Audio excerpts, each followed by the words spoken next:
It's a 2013 SS Camaro. So we're parked here underneath the Firebird and Camaro Central booth. How appropriate. This particular car we just drove up from Detroit, about 230 miles I think it was.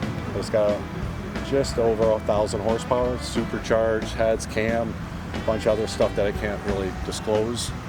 But it's a fun car, and we kind of backed it down a little bit to make it more streetable and drivable. So here we are, no trailer required.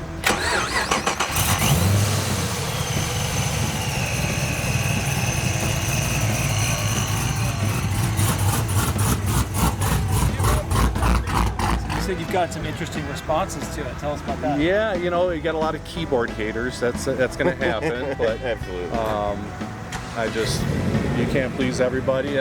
So it is what it is. But I built it because I've been coming here for a long time. I love Pontiac. My first Trans Am National was 1986. I came here. Wow. And a '79 Trans Am. So I built a bunch of these, and we got 5 of them right now that are ready, different variations. How many of these are out there? I guess there's over 400 kits that have been sold. I don't know how many are actually out there yet or still.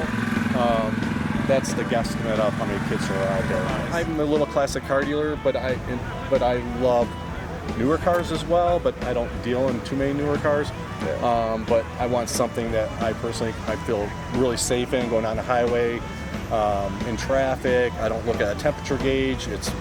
I got a cup holder, I got airbags, I got radio, comforts, I got Bluetooth, So, it's like unlike anything else on the road. Try to mimic where the SE stripes would go on. If this was done by GM. The graphics are custom made because can't just put a factory bird on this hood. It won't lay right. The wheels are a forged wheel. Made in USA in California. Those are like a modern version of a snowflake. Not too big, not hanging out the outsides or anything. Everything's tucked in. Some 305s on the rear, 275s on the front. And that car was in primer 2 weeks ago. So we just basically put the decals on about a week and a half ago. So this is a ECS supercharged unit, which is it's a Paxton supercharger, but ECS is a company that uses the Paxton supercharger, but then you get all the bracketry, the front mounted cooler to install it. So this has got like heads, cam, a lot of little stuff done to it. So beautiful. Running mild boost, like 6 pounds, but totally streetable. It's set up to run on 93 octane and also E85.